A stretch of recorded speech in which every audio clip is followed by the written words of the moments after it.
매일 집안을 어지럽히고 정리정돈을 잘하지 않는 아주 개구장이 아들을 둔 엄마가 있었다고 합니다. 이 아이의 엄마는 어린 아들을 매일 야단치는 것도, 그리고 아이의 잘못을 바로잡고자 회초리를 드는 것도 이게 좋은 교육의 방법이 아니다 싶어서 자신의 훈계 방법을 좀 바꾸기로 했습니다. 그래서 하루는 아들이 잠자리에 들기 전에 이 어머니께서 이야기를 들려주셨습니다.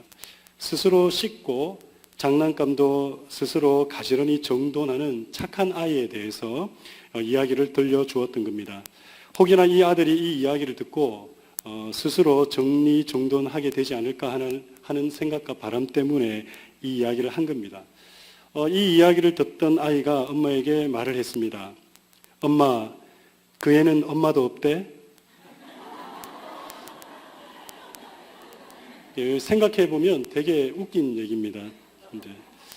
5월은 우리가 가정의 달이라고 합니다. 평소에 우리가 잊고 지내거나 조금은 무관심했던 우리의 가정을 다시 한 번 더 돌아보는 달입니다. 특히 오늘은 교회적으로 어린이 주일로 지키는 날입니다. 다른 말로 표현을 한다면 아마 자녀 주일이라 이렇게 이야기할 수 있을 겁니다. 물론 우리가 사는 미국에서는 어린이 주일이나 자녀 주일이라는 것이 없습니다. 단지 한국적 정서에 의해서 조국 대한민국과 한국 교회는 5월 첫 주를 어린이 주일로 정하고 있기 때문에 우리도 그 전통에 따라서 어린이 주일로 지키는 겁니다. 그래서 오늘은 우리 자녀와 관련된 하나님의 말씀을 나눔으로 해서 가정의 달을 시작해 보고자 합니다. 먼저 오늘 본문을 다시 한 번 더 읽어보겠습니다. 에베소서 6장 4절의 말씀인데요. 우리 함께 봉독하시겠습니다. 시작.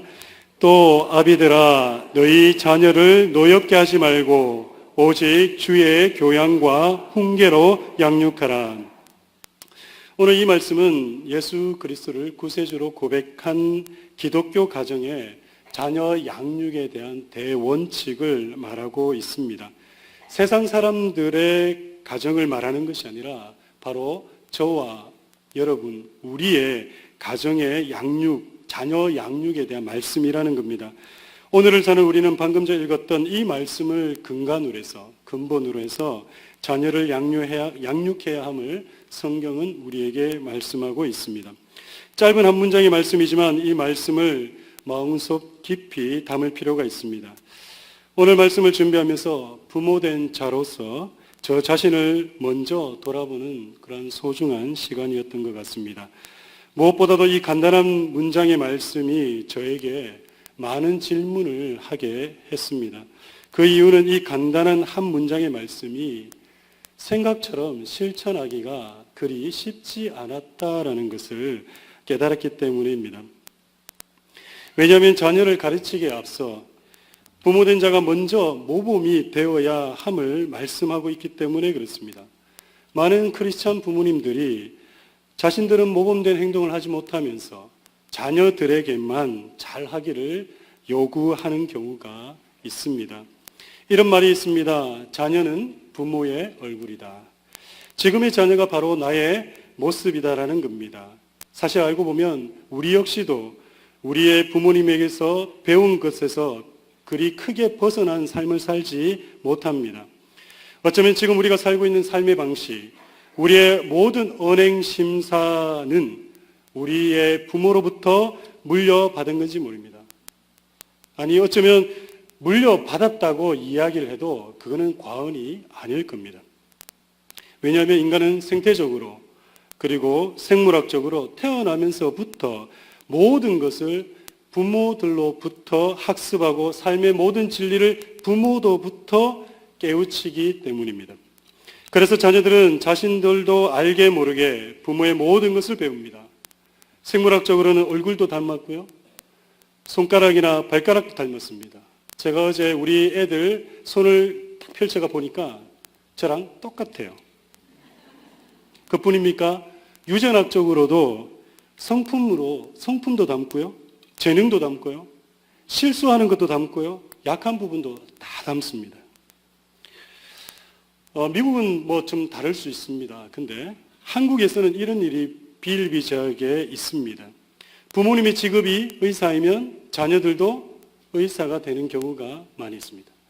음악가의 집안을 살펴보면 대부분의 그 집안 사람들이 다 음악을 하는 분들입니다. 목사 자녀들도 마찬가지입니다. 목사 집안에 목회자가 나오는 경우가 많다라고 이야기를 합니다. 근데 이런 경우가 또 있어요. 종종 개척교회 하는 목사님의 자녀들이 자기들은 절대 목사 되지 않겠다라고 얘기를 합니다. 근데 나중에 30대, 40대가 되면 선교사나 목회자로 헌신해서 주의 종의 길을 걷는 것을 보게 됩니다. 제가 대학을 다닐 때 한 교수님이 계셨는데 이분도 개척교회 목사님의 자녀셨어요. 그리고 그 아버님이 평생 개척교회만 하다가 리타이어를 하셨어요. 그래서 자기는 어렸을 때부터 굶는 것이 너무 싫었대요. 자기 집에는 그 목사 아버님이 뭐 음식 가져온 거 다 성도님들한테 퍼다 주니까 자기는 절대 그렇게 살지 않겠다고. 그래서 절대 목사가 되지 않겠다고 해서 된 게 뭐냐면 신학대학 교수가 되셨어요. 신학대학 교수가 돼가지고 자기는 절대 궁상으로 살지 않겠다고 얘기하셨는데 제가 나중에 소식 들었습니다. 조그만한 교회를 개척해서 목회를 하고 계시더라고요. 정말 미국에서 유명한 대학에서 석사, 박사 다 받아서 그 어렵다는 한국의 좋은 신학대학 가서 교수가 되셨는데 결국은 그분도 목회 현장에 가서 목회를 하면서 하나님의 뜻을 따르고 있었다라는 겁니다. 이렇듯이 지금의 우리 모습이 우리의 부모로부터 온 모습이 많이 있다라는 얘기입니다. 앞으로 우리 자녀들도 우리의 모습을 닮아가서 언젠가는 또 다른 우리의 삶을 살게 될지 모릅니다. 이런 말씀을 드리면 마음속으로 그렇구나, 좋은데 라고 긍정적으로 생각하시는 분들도 있으시겠지만 또 반면에 걱정이 앞서시는 분들도 있으실 겁니다. 왜냐하면 우리가 살아온 인생 가운데 좋지 못한 모습을 대물림하기 싫다고 생각하는 분들이 계시기 때문에 그렇습니다. 그래서 오늘 이 말씀이 우리에게 매우 중요한 말씀일 수 있습니다.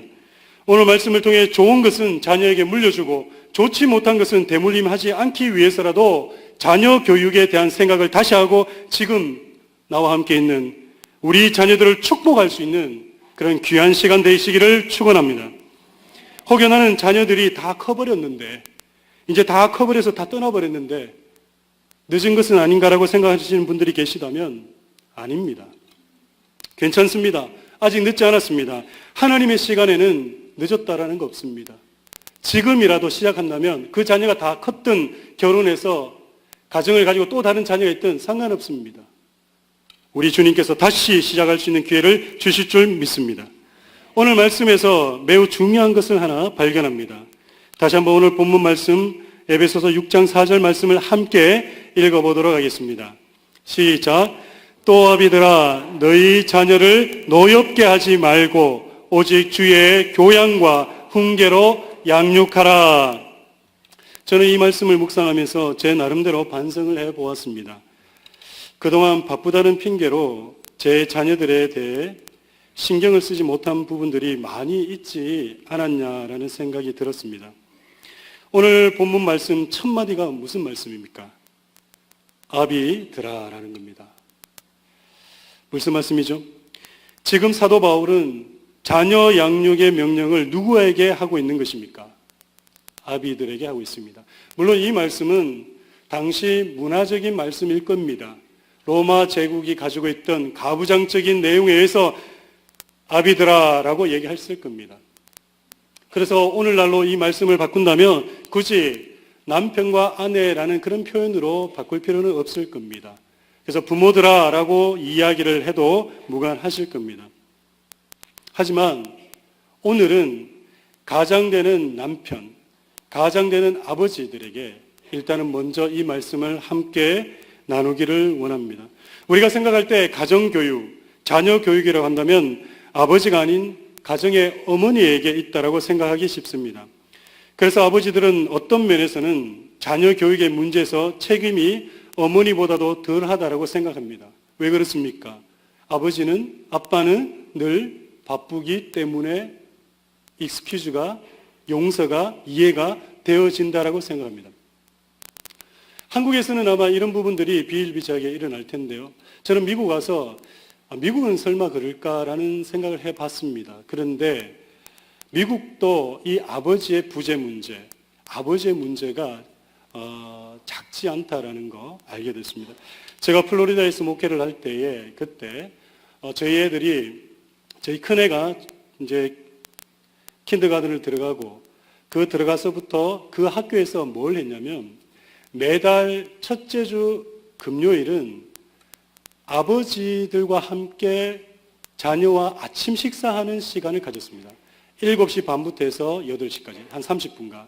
그래서 그 학교에 다니는 모든 학생들의 아버지에게 편지를 다 보내가 다 오게 했습니다. 그리고 제 둘째가 그 학교를 다닐 때까지 그진 제가 오랜 동안 한 5, 6년 동안 그렇게 갔습니다. 갔는데 제가 그때 깨달았습니다. 미국도 한국 못지않게 아버지의 문제가 크다라는 것. 그때 아버지들이 모여서 아침 식사를 애들하고 하거든요. 하는데 그때 제가 정말 깨달은 게 하나 있습니다. 반성한 게 하나 있었어요. 뭐냐 하면 용지를 나눠줘요. 애들에게 하나 주고 부모에게 줍니다. 그리고 거기다 뭘 쓰라고 해요. 뭘 쓰라 그러냐면 지난 한 주간 아버지와 가장 재미있었던 일이 뭐냐를 쓰는 거예요. 제가 솔직하게 고백을 드리면 미시간 올라올 때까지 한 번도 쓰지 못했습니다. 오늘 이 말씀을 준비하면서 그게 너무나 반성이 되었던 부분입니다. 여러분, 자녀의 교육이 어머니에게, 여자에게만 있다라고 우리 남자들, 아버님들 생각하시면 안 됩니다.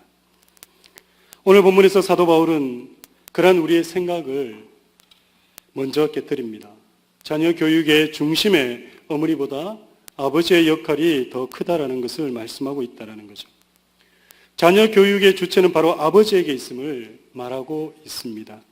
그래서 우리 자녀의 모습은요, 아버지의 모습을 그대로 반영한다 해도 과언이 아닐 겁니다. 어느 가정문제연구소에서 발표한 내용에 의하면 문제 자녀의 대부분이 어머니의 영향을 받기보다 아버지의 영향을 받은 경우가 많다라는 보고서가 있었습니다.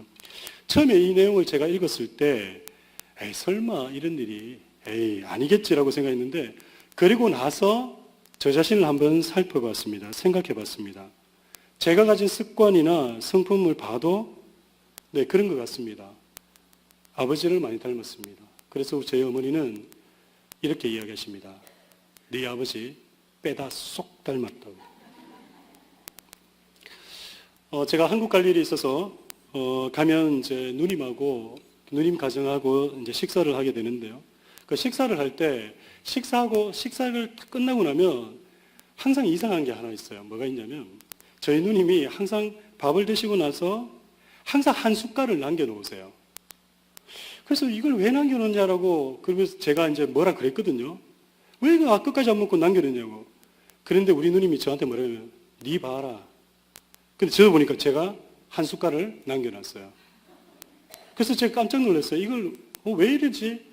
그런데 그때 제가 생각한 게 뭐냐면 제 기억에 저희 아버님하고 제가 어렸을 때 집에서 항상 제가 집에서 나오기 전까지 아버지가 항상 이면 아버님이 항상 한 숟갈 밥을 남겨놓으셨어요.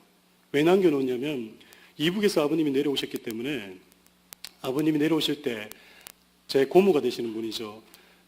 고모가 있었는데 6.25 때 고모가 5살 나이에 돌아가셨어요. 돌아가셔가지고 그때 제 아버님이 한 8살 정도였었다 그러더라고요. 나이 제가 한 3, 4살 나셨다 그러더라고요. 부모 없이 그 동생을 데리고 내려온 거예요. 그러다가 그렇게 된 거예요. 그래서 늘 마음이 아픈 거예요. 그러니까 항상 밥을 먹고 마지막에 한 숟갈 떠놓는 그 버릇이 있었는데 저희는 몰랐죠. 나중에 아버님이 얘기해 주셨으니까. 그런데 그걸 보고 자랐는데 어느 날 어느 순간 저희 누님하고 제가 그것을 똑같이 하고 있더라는 거예요. 이만큼 부모들이 이렇게 물려주는, 또 부모로부터 배우는 이 습관들이 자녀들에게 큰 영향을 준다라는 겁니다. 그래서 올바른 자녀 교육을 위해서는 우리 자신부터 어떻게 자녀를 교육해야 할지를 생각하고 우리가 먼저 준비되어 있어야 한다는 사실을 우리는 기억해야 됩니다. 오늘 본문에서는 자녀 교육에 대한 아버지의 양육 원칙에 대해서 이야기하고 있습니다. 다시 한 번 더 에베소서 6장 4절 말씀을 함께 읽어보겠습니다. 시작. 또 아비들아 너희 자녀를 노엽게 하지 말고 오직 주의 교양과 훈계로 양육하라. 첫 번째 자녀 양육의 원칙은 무엇입니까? 자녀를 노엽게 하지 말라라는 것입니다. 이유 없이 자녀를 화나게 하지 말라라는 말입니다. 이 말은 자녀들을 화가 나도록 자극하지 말라라는 얘기입니다. 어떤 부모님들은 자녀들을 야단치거나 훈계를 할 때 자극적으로 몰아치는 분들이 계세요. 자녀들을 자극적으로 몰아붙이는 것은 좋지 못한 겁니다. 뿐만 아니라 자녀를 낙심하게 하거나 침울해지도록 만들어서도 안 됩니다.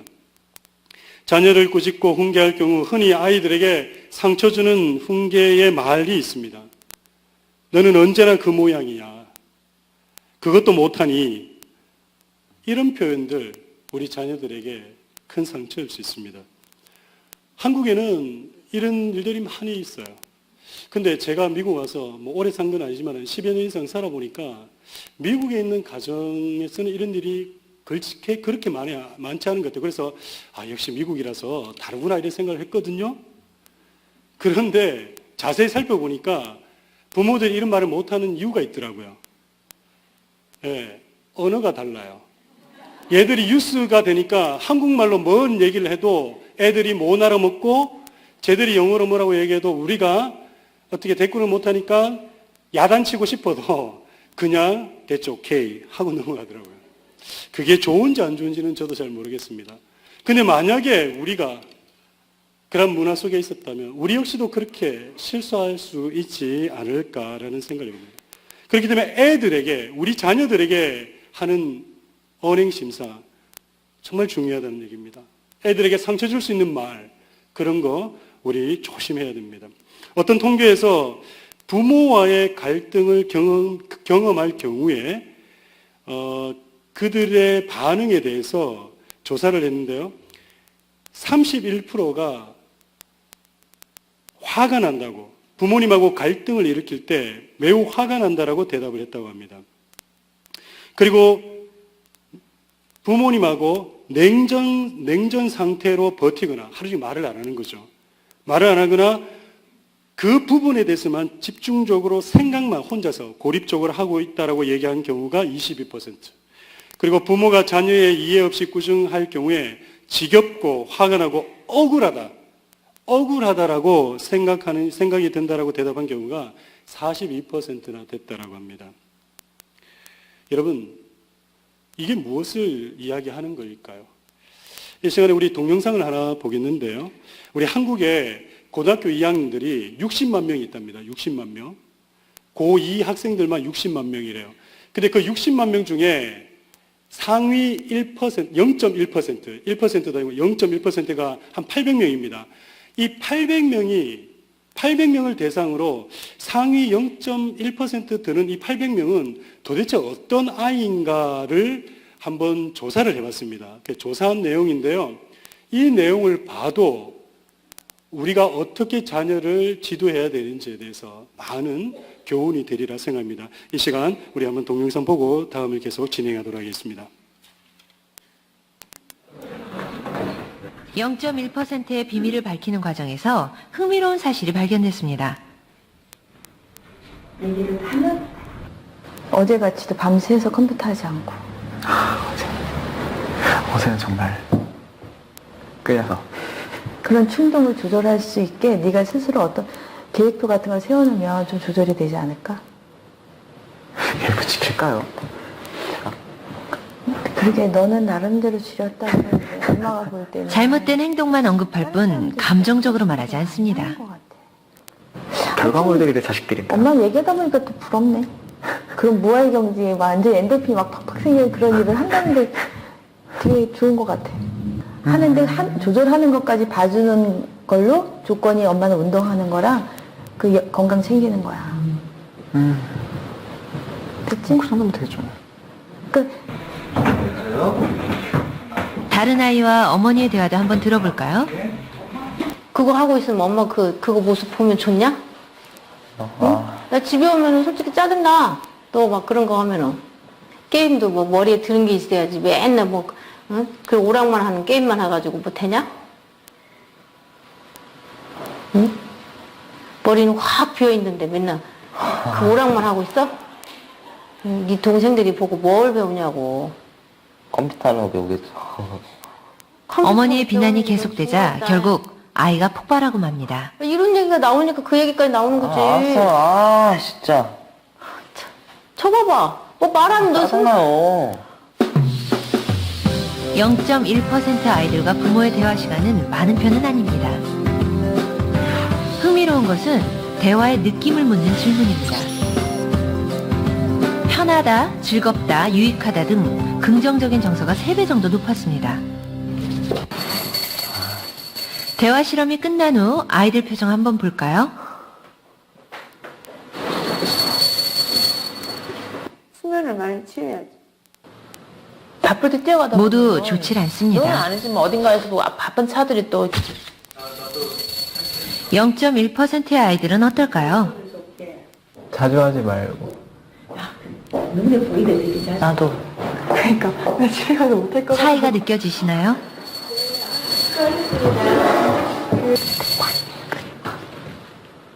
끝난 건가요? 네.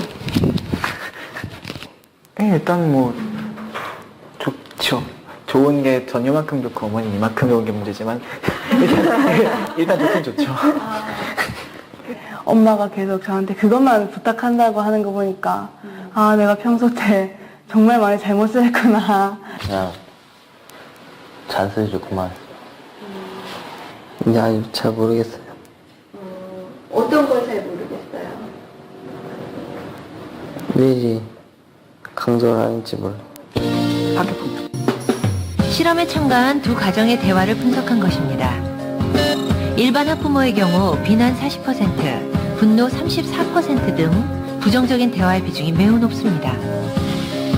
반면 0.1% 아이를 둔 학부모의 경우 수용, 애정, 관심 등 긍정적인 대화가 높게 나타났습니다.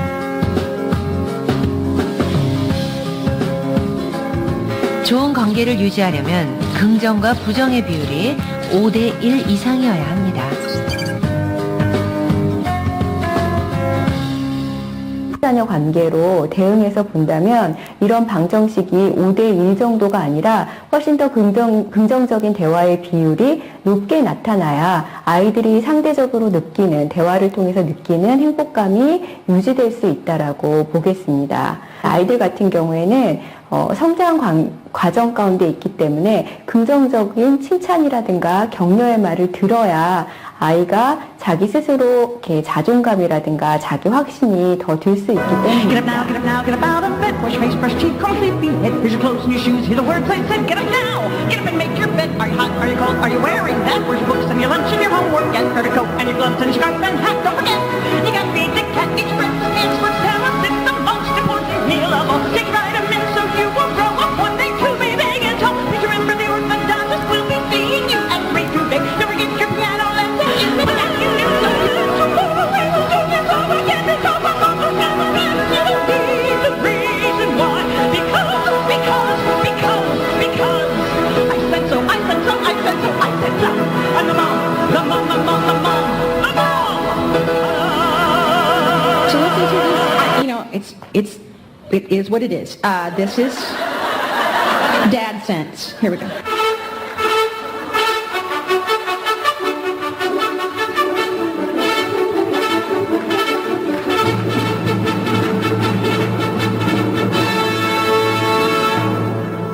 Ask your mom, ta-da!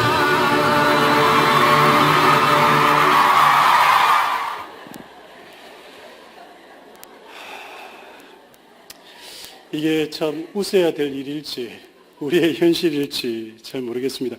우리 상위 0.1%의 그 아이들의 특징은 바로 자녀들이 부모와의 대화 속에서 부모들이 자녀들의 감정을 자극하지 않는다라는 것, 자극하는 말을 하지 않는다라는 것을 볼 수 있습니다. 우리 예수님께서도 제자들에게 말씀하시고 또 가르치실 때에 감정적으로 대하지 않으셨다는 걸 우리는 알 수 있습니다. 심지어 자신을 팔아 넘겼던 가룟 유다에게도, 그리고 자신을 저주하고 자신을 모른다라고 욕했던 베드로에게도 우리 주님은 감정적으로 대하지 않으셨습니다. 자녀들은 다 부모로부터 모든 것을 배우게 되는 겁니다. 그리고 두 번째로 오직 주의 교양과 훈계로 양육하라라고 말씀합니다. 여기에 두 가지 내용이 있습니다. 교양과 훈계라는 것입니다. 그런데 그 앞에 붙은 말이 있습니다. 바로 주의 교양과 훈계로라는 말입니다. 우리는 세상 사람들처럼 사는 사람들이 아닙니다. 그래서 세상 사람들이 가진 교양이나 양식이나 그런 방식으로 자녀들을 가르치는 것이 아니라는 겁니다. 믿는 부모들이라면 믿는 부모로서의 교양이 있어야 한다는 겁니다. 믿는 부모로서의 양식이 있어야 한다는 겁니다. 그렇기 때문에 부모가 자녀를 주의 교양으로 키우려면 먼저 부모님들의 삶의 우선순위가 바로 되어 있어야 하는 겁니다. 부모의 믿음 생활이 올바라야 한다는 얘기입니다. 부모의 믿음이 주님과의 관계에 두는 것에서부터 시작되어야 한다는 겁니다. 부모가 주님을 믿는 것을 우리의 삶의 무엇보다도 먼저 내세우지 않는다면 자녀를 주의 교양과 훈계로 키우기가 어렵습니다. 부모들이 먼저 성경을 읽고 말씀 중심으로 사는 본을 보여야 한다는 겁니다. 부모의 교양이 삐뚤어져 있으면 자녀의 가는 길이 험난할 수밖에 없습니다. 부모의 가치관이 자녀들에게 고스란히 넘어갈 수 있음을 기억하시기 바랍니다. 자녀들도 부모의 가치관을 닮아갑니다. 자녀는 부모의 얼굴임을 잊지 마시기 바랍니다. 주님 안에서의 삶을 최우선으로 해야 함도 잊지 마시기 바랍니다. 만일 세상적인 삶을 최우선으로 하고 살아간다면 자녀를 바르게 키우기가 어려울 것입니다. 사랑하는 성도 여러분에게 권면드립니다. 교양 있는 부모가 먼저 되십시오. 여러분이 하는 언행 심사를 먼저 바라보시기 바랍니다. 먼저 주의 교양을 잘 갖춘 부모가 되시기 바랍니다. 그러면 자녀들은 자연적으로 잘 되게 되어 있습니다. 하나님을 믿는 것을 최우선으로 할 때, 그런 측면을 부모가 생활로 보여줄 때 자녀들은 자연스럽게 우리의 삶을 따라갈 것입니다. 말씀을 마무리하겠습니다. 자녀들은 하나님께서 우리에게 주신 선물입니다. 자녀란 하나님께서 우리에게 이 땅에 잠시 맡겨두신 하나님의 사람들임을 잊어서는 안 됩니다. 우리의 소유물이 아닙니다. 우리의 것인 양 착각해서는 안 됩니다. 언젠가 주님이 우리에게 물으실 겁니다. 내가 너희에게 누구누구를 보내주었는데 그들이 지금 어디 있느냐? 그때 우리는 우리 자녀를 주님께 올려드리며 말씀드려야 합니다. 주님께서 이 땅에 주신 선물을 잘 가꾸었다라고 말입니다. 그리고 여기 있습니다. 또한 우리는 우리 자녀들로부터 훗날 이런 이야기를 들을 수 있는 부모들이 되도록 노력을 해야 합니다. 언젠가 우리 자녀들이 우리의 가정을 떠날 때 그때 우리 자녀들이 우리 가정에서 우리를 보고 우리에게 자신들이 얼마나 소중한 존재였는지를 느낄 수 있게 해주셔서 고맙다고, 그리고 그것을 깨닫게 해준 우리에게 감사하다고, 그리고 나도 가정을 꾸려 그렇게 만들어 가겠노라고, 우리 자녀들이 떠날 때 우리는 그 이야기를 들을 수 있어야 합니다. 오늘 가정의 달 5월 첫째 주를 맞이하며 하나님이 주신 가정이 얼마나 귀중하고 하나님이 주신 우리 자녀가 얼마나 소중한 것인지를 깊이 깨달아 볼 수 있는 시간이기를 소원합니다. 혹여나 오늘 말씀 가운데 혹여나 우리 자녀가 건강치 못해서 아파서 오늘 말씀이 그분들에게는 적용이 안 되는 분들도 있을 줄 압니다. 그러나 우리 자녀가 아프다 할지라도 우리 자녀에게 일반적인 아이와 같이 양육할 수 없는 환기라 할지라도 오늘 이 말씀 붙들고 주의 교양과 훈계로 양육하려고 할 때에 언젠가 하늘나라에서 분명히 그들도 이야기할 겁니다.